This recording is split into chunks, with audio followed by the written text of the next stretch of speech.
everyone, and welcome to Topic Time with Harris Young. I cannot believe that, I cannot believe that this is my next to last show of March. What a year 2023 has been so far. I have one here tonight to Nova Scotia, tomorrow to Liberia and West Africa, my other location.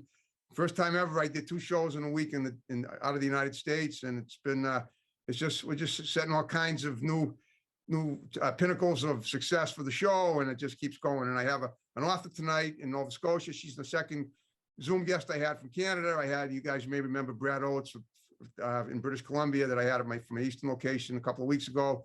Now I get Catherine McNeil, is it? McNeil. Gotcha. Okay, but before I get there, I got to read these incredible underwriters, and then we will commence per usual. So we got Stevie's Pizza in Plymouth. We got Diesel and Loves in Plymouth, and also in East Sandwich, their old store. We got our Pals Driving School in Middleborough, setting up classes for June, August, and October. Always check the website for those details in Middleborough and vicinity. We got Pembroke Radiator in Pembroke. We got New England Floorscapes in Middleborough. We got Coffee Milano Cafe in Middleborough. We got Genuine's Inspection in Middleborough. We got Crazy Axes Rec Center in Hanover. We got Carver Jewelers, Ronald Darwin, Lyle Delano Goldsmiths right here in the building. We got Rodney's Kitchen in Halifax. We got DNS Auto Works and Collision Specialists in Abington, right here on Route 58. We got the Gunrunner LLC in Middleborough, the Second Amendment Freedom Store. We got Fadeologist 101 Barbershop in Brockton. We got Ocean Auto Repair Incorporated in Marshfield. I want to thank you guys very much. And now officially I introduce this young lady, Catherine McNeil. She's an author. She wrote a book about, it's about healthcare in Canada, and I guess the lack thereof. Now, interestingly enough, as I recall, not too long ago, maybe about 10 or 15 years ago, at that time, I have asthma and I was taking a lot of meds for it. I don't take any meds now for anything. The only time I do that is if I'm in pain or something, and I have a little arthritis, if it swells up, I'll take some ibuprofen. But right now I'm at the top of my game health-wise. But I remember though that when people were paying whopping amounts of money for prescription down here in the States, that they told us if we sent to Canada for our meds, then we'd save about 20% on them. Meaning I was spending about $500 a month for my asthma meds, and if I'd got them from Canada, it would have cost like $300 a month, which still would have been pretty steep. Nevertheless, a savings. But I don't know if that relates to what you've just written about, and we're going to talk about that. So first, what I do is with every guest that I talk to is I profile them, and then we're going to talk about your book. So tell me about yourself. First, tell me about where you grew up. Are you a lifelong resident of the Maritime Provinces, which is what Nova Scotia is? And what were you like as a child, and how did it get to where you're at, not get you to become an author and all that? And we'll cover all that one step at a time, and then we'll move on to your project, and then we'll take it to the future and see what it holds. So go ahead, start with that if you would. Okay, thank you, Harrison. Yes, my name is Kathy McNeil, and I did grow up in the Maritimes. I grew up in Nova Scotia, but Okay. not the mainland of Nova Scotia. I grew up on Cape Breton Island, which is Oh, I've been joined to the province by a causeway, as you know. So Yep. that's where I grew up, went to high school, and then I started. When I graduated from high school, I actually went to a nursing school. Okay. Graduated from there in '76 and Wow. ended up working in Halifax because there were no other jobs around Nova Scotia at the time. So I ended up going to an older veterans hospital. Well, That hold was up a my second. first I got a job. question right off the bat. Isn't Halifax the capital of Nova Scotia? It is. All right, but I guess, like I said, I was there 50 years ago, and I didn't realize that Cape Breton Island was so far away from the capital. What's the distance from the two areas, the two venues? It's just a couple of 100 miles. It's about a 4-hour drive. Yeah, it's a long trip. Drive. Like I said, we did a lot of okay, so that's why you wanted something closer to home, but you found something in Halifax, right? In Halifax. Yeah, Gotcha. my goal was always to stay at home and work, but at the Yeah. time in the mid '70s, there weren't Yeah. that many nursing jobs. So I ended up getting a job in You weren't. Halifax. Well, wait a minute. There weren't that many nursing jobs. Well, how do they handle sick people in Canada if there weren't that many nursing jobs? Well, Or did I not get sick in Canada? I would think. You the tell me. nursing profession has gone through several cycles. And Okay. at that time, there was a bit of surplus of nurses. It was difficult actually for nurses and even teachers, because I am married to a teacher, Okay. to get hired at that time. And now it's the complete opposite. As you're probably hearing, there are no nurses anywhere to be had. That's what I mean. I guess one of the advantages of being healthy is that you don't really hear about what's going on in the hospitals. And I haven't checked into a hospital in a few years for anything. So now I did not know that. I was ignorant of that fact. Are you talking about it? Now, I mean, is that just in Canada or does that include the US? Seems to me, I mean, I have it now, I don't know if you've ever been down here to the Boston, Mass area in the United States, but we do have what is considered, some of the best hospitals in the country in Boston. Have you ever been down here before? I haven't been to Boston. No, I've been to New York several times. Okay, well, and I have a very good hospital. I have a very, very good doctor. She's amazing. She saved my life back in 2004 when I had pneumonia and I was really sick then.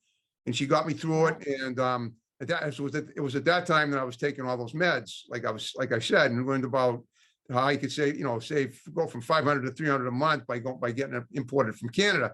But I had no idea that there was such a shortage of nurses around North America, but I guess there are, you're saying, right?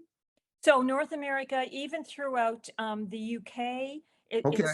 it's sort of a global issue, but between Canada and the US, especially Canada, it's really bad at the moment. What now, are you employed as a nurse currently or not? Or what are you doing? Well, I worked as a nurse for 47 years. Wow. And I ended up managing a couple of units for almost 6 years. I managed a really busy inner city emergency department. And then I left there and managed a long-term care facility with another manager, Okay. a big long-term care facility. And in 2006, I officially retired, but I still teach students. I take continuing care assistant students into long-term care. Oh, okay. All right. Let's break this down a little bit. Do you teach nursing or what do you teach? I teach a group of healthcare workers called CCAs, and that Okay. acronym stands for Continuing Care Assistants. So they Okay. are caregivers within long-term care in nursing homes. Okay. So you teach people how to help people that are, in the twilight years of their life in nursing homes. Yes. Okay. All right. But you said you retired from that in 2006, right? So I retired officially from working in hospitals and from managing units in 2016. Oh, 16. I'm And sorry. I thought you said 2006. Okay. So 7 years ago. yeah, 2016. And Okay. then somebody I knew was doing this job part-time and they were short at, it's actually at a local community college. Okay. So they asked me to fill in for a while and I did that and I'm still doing it, but it's just on a part-time basis. Okay. All right. So, all right. I understand. So now let's talk about your book. Tell me about the book that you wrote. So the book is 372 pages, of Okay. which 22 pages is nothing but citations. So it's a well-researched book. Okay. Well, And when you say citations, are you talking about like medical declarations, like the Hippocratic Oath and stuff like that? I mean, what does he mean by the citations? What's that? references. It has about 22 pages of references. Okay, the medical references, right? Yes. Okay. Yes. And articles. Yeah. Okay. So the book deals with, as you know, we have a universal single payer system here in Canada. Well, I did Has- not know that. I don't even know what that means. What does that mean exactly? So what that means is collectively as a country, we pay taxes Right. and most of our medically necessary care is then provided for us when we go into the hospital. So unlike you guys in the US, which is predominantly a privatized system, Right. we're on the other end of that. Although Interesting. there is a small portion of our system, about 25 to 30% of it, that remains private pay, that you'd have Okay. to pay out of pocket, the bulk of medically necessary care is paid for via our tax system. Okay. Well, I mean, right, well, down here, like I have like Mass Health. So I mean, we pay into that with our taxes too, which is basically, but it sounds to me like it's a little more socialist up where you are. Would that be accurate? That would be accurate, yes. So we Okay. don't have any big insurance conglomerates. Okay. We're not primarily, the only insurer we have mainly is the government. Right. The government acts as the insurer, Yeah. as opposed to you guys who have multi-insurance. Multi, yeah, plans and stuff. Well, so what is your book? So basically, are you saying that, were you pointing out the flaws in the system in your book? Is that what that is? So my book maintains, Harrison, that the public system is a system that Canadians love. Like Okay. it is an iconic system wherever you go across the country, in every election, with every poll, when we talk about healthcare, Canadians want their universal single payer system. Okay. However, what has happened for the past, I'm going to say 30 years, is that the system has been constantly defunded by governments. Okay. And now it is starting to sort of slip away in pieces. So we have certainly a human resources issue, like we have a doctor shortage, we have nursing shortage, other allied health worker shortages. And we have a workforce that's really taxed and dispirited, and a lot of really sick people who are not getting the care that they should be getting. Well, what do you So attribute this to? I mean, what you told me is that you have a system up there that people love, and yet it's all screwed up. Why? Right. Well, primarily because the people who oversee it, which are federal and provincial ministries of health, Okay. have over the past couple of decades systematically defunded it. So they've Why? taken money. It sounds to me like this sounds to me like it's corrupt. Is that it? You think? Well, what it sounds like to us, people that are still paying taxes into the system and not getting the service, is Yeah. that, and the book maintains that there is a lot of money that's coming in via tax collection, but healthcare is no longer a priority. And when voters start to say, well, we want it to be a priority, some governments have pushed back and they have said, well, it's too costly. But the flip side of that is we see tax dollars being wasted on all kinds of other crazy things. Oh, I Right? know. Huh. Yeah. Well, that's too bad. And it's too bad that you would think that the government would be, more attentive to dealing with this problem, because everybody, I mean, what's going to happen when when they get, when the people that are running it need health care, what's going to happen to them? Don't they realize that whatever they're doing, they're draining the coffers in the wrong direction, right?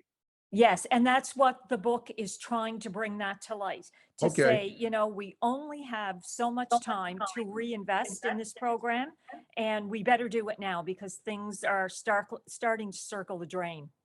Okay. So do you have any ideas about how to correct it that you posted, that you wrote in the book? And if so, let's talk about those.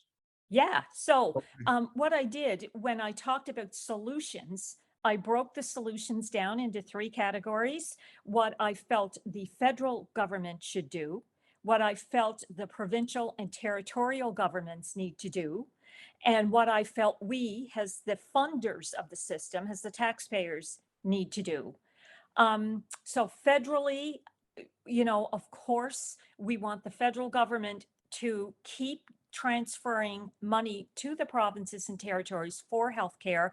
In the past couple of years, depending on what government is in, they have clawed back some of the transfer money to the provinces, which would be Okay. like clawing back money to your states, Yeah.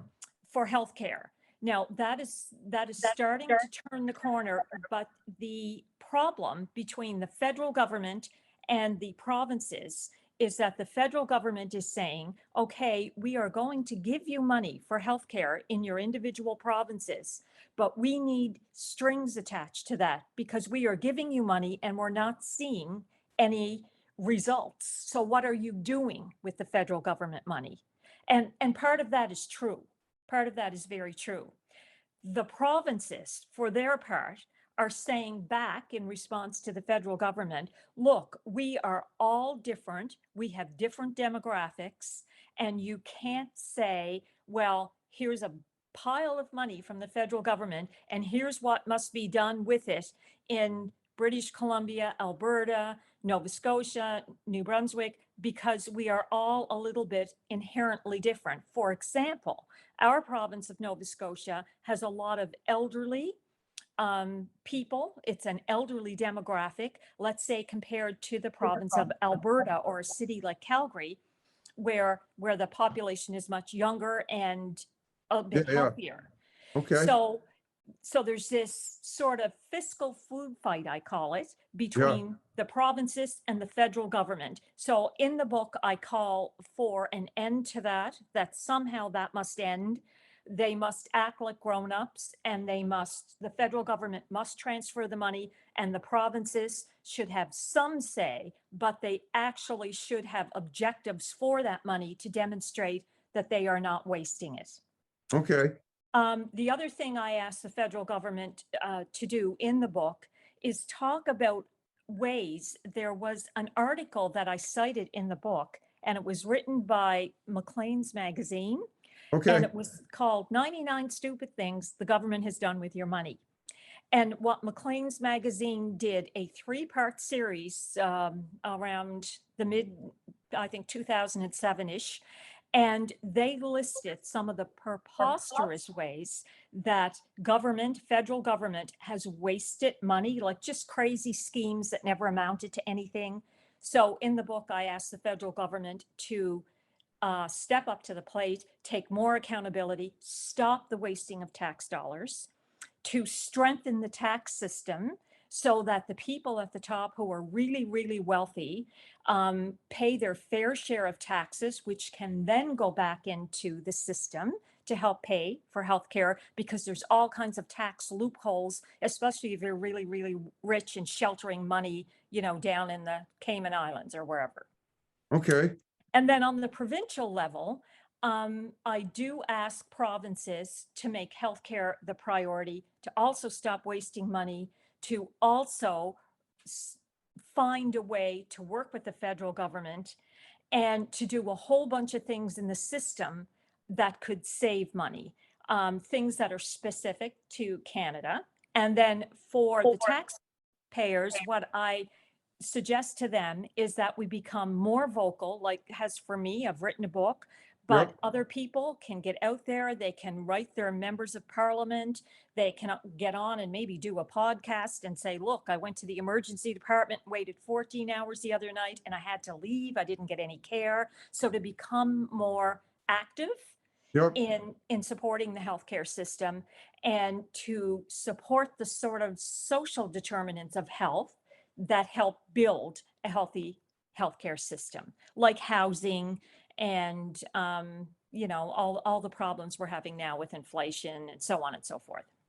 okay. Now, this book, when did you finish it? How long ago?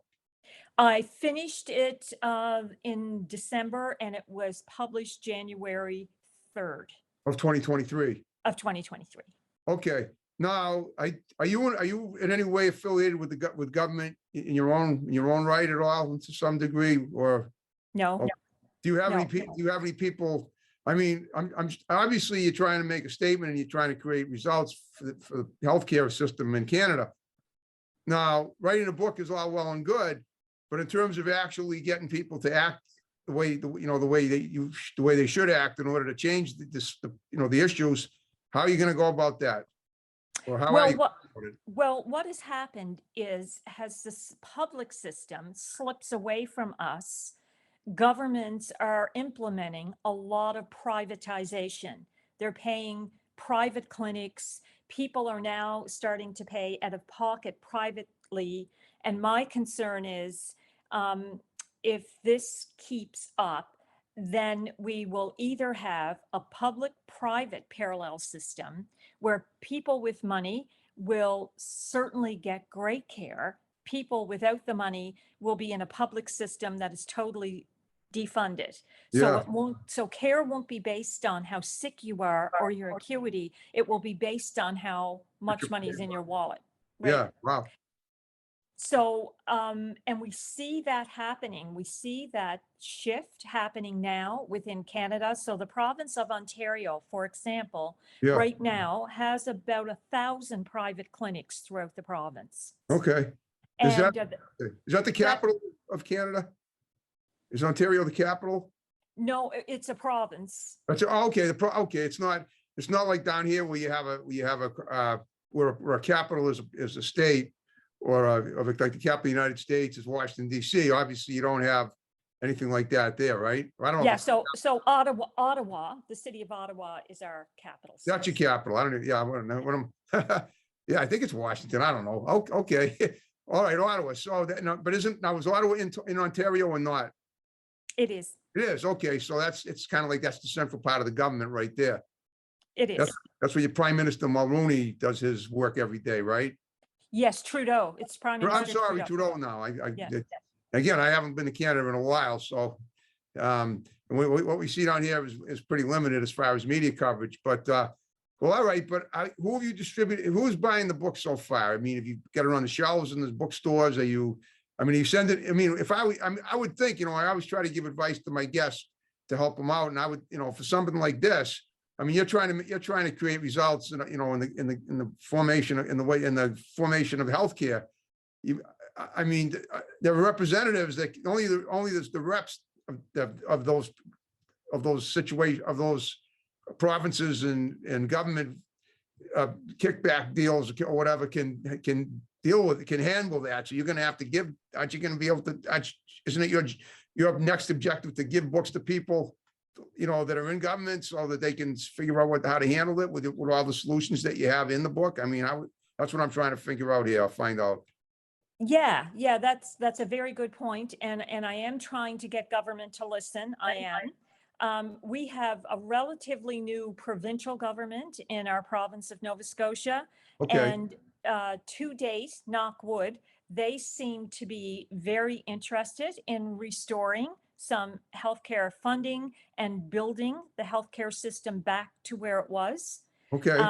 So they are very receptive to doing new things Okay. and making some changes, more so than any recent provincial government that we have had. Oh, So okay. this new government, which came in to office in 2021, so they're here about a year and a half, 2 years, they've made a lot of really positive changes.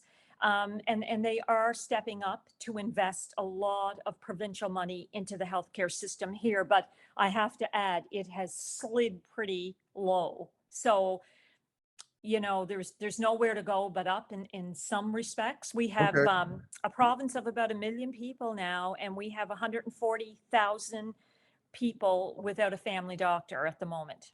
Wow. Wow. Huh. Yeah. So if somebody needs, so that, and then people that are, I assume, there are low income families there, and there are probably even homeless people there. And There they're are. screwed in a bad way when it comes to getting medical care. Is that it? It's because there's no funding for them. I mean, basically that's what it sounds like. For a lot of, Yeah, like every other country, we certainly struggle with our fair share of homeless people. right. And, again, it's when systems like public health care fail, they fail the people often that need them the most. Yep. So Canada is no different in that respect. Right. Okay. Well, okay. So, I mean, how many copies of the book have been sold so far? Do you have any idea? I mean, About 1,000. okay, that's a good start, obviously, because we're only in March now. Obviously that's what you want. Have you gotten any press up there for, from the local, from the newspapers, or have you gotten any feedback from anybody I mean, it sounds like things are it's making progress, but it's also it's like you're taking 2 steps forward, 3 steps back. It's like you say, it's coming along, but then it's going down again. So what you got to do is you got to figure out a way to sew that up so it'll keep going up and not down, right? Absolutely. It's a matter of staying on it and staying to the topic, sticking to the topic, staying focused. And as ironically as this may sound, I try and tune out some of the politics of it all and just stay focused on the issues. Now, that's a little bit of a balancing act because the healthcare system, like any other country, is so political, right? Yeah. It's tied to politics, but I try not to get sort of down in the weeds with the political end of it, but try and speak to what we are seeing in the system, what my 47 years in the system has shown me, what my friends who are still in the system are saying, and look at all the data that's coming in and try to analyze how we can work our way back to having, you know, an iconic public system, which is what Canadians have said repeatedly that they want. Okay. Well, I mean, I know you're not, I know, the politics seems to rule, rule the healthcare system. And, but you know what? I'm thinking I'm going to ask you this though, in light of that, have you lobbied anybody to try and, to improve the deal? You know what I'm saying? I mean, it might be the only way to go. It sounds like. Yes. To get political, maybe even run for something yourself. Yeah, well, and that has been suggested. Oddly enough, you say that has just been suggested not that long ago. But, I think for now, I feel confident that I know a lot about this system because I've worked in it for almost 5 decades. Right. That's a lot of And time. that's a long time. And I've Yep. seen a lot of changes, some of them, not favorable changes, especially particularly the past like 10 to 20 years. Right. Wow. And I think when I went into the emergency department as the manager there, a busy city emergency department in 2006, January of 2006. And Okay. once I got into the emergency department, I thought, wow, this is kind of going nowhere fast. Before Okay. that, I was the hospital's evening supervisor, and I knew how busy things were. And I knew that patients were not getting from Emerge upstairs into inpatient beds. I knew there were large swaths of people leaving emergency because they weren't being seen in a timely fashion. But from 2006 till the end of 2011, when I managed that department, I just saw things get progressively worse and the Okay. numbers get progressively worse. And I think it was then that I started to think about, when I sort of get my head above water here and have some time, I'm going to write a book Okay. about the deterioration of the public healthcare system and what we need to do to save it. Okay. And that, of course, was a while ago. And 2011 was 12 years ago. Yeah. And obviously, that's what you've done. Well, guess what? Kathy, we're down to the final 5 minutes of the show. We're under 5 minutes. I'm trying to, this has been a very interesting discussion for me. It's not easy for me to realize, other people's plights like that, because like I said, I'm pretty healthy right now for the moment. And God, by the grace of God, my parents who are in their high 80s now are still alive and pretty healthy too. Great. It is, I know, but time is passing, obviously. So, but given all that, I hope we covered as much about your situation as we could. I hope I asked questions that were pertinent enough to hopefully get some good attention for the people that are going to watch the show up there, aside down here. Oh, you absolutely did. And I really appreciate the opportunity, Harrison. I really do. Okay. Well, here's the thing. Now we're going to wrap the show up. But what I want you to, is there anything, that's coming up in the near future that you want to mention, something to do with your book or anything else that, that you think would be important to just point out before we wrap it up? If not, that's fine. We'll just wrap the show up. But, Okay. What if I have the opportunity? I'd like to say that tomorrow I head to another province. I go to New Brunswick actually to do a book Okay. signing there. Okay. I've just finished a book signing in my own province a few weeks ago. So my plans are to travel around the Maritimes locally within the next year and reach as many people as possible. Okay. And if there's anybody listening in government, in the Canadian government, they need to buy this book, they need to read it, and they need to look at some of the solutions. Exactly. Okay. And if you felt that doing my show was productive in any way, if you know anybody at all that has something interesting to say, you have my digits, have them contact me just the way Brad had you contact me, and we'll get them on as guests, either in person or by Zoom. I'm getting a lot of guests like that now. Oh, that's awesome. Yes, I will do that for sure. Okay. And one more favor I'm going to ask you. After we wrap the show up, will you stick around and do a picture or two for Facebook that I can share and show you were on my show? My tech guy, Chris, will take it, as he always does, and does a wonderful job. As I might add, I do add. So is that all right? Absolutely. I'd love to. Okay. All right, folks. Thanks for watching Top of Time. See you next time. We're going to have another great show. Take care. Have a good one. Signing off.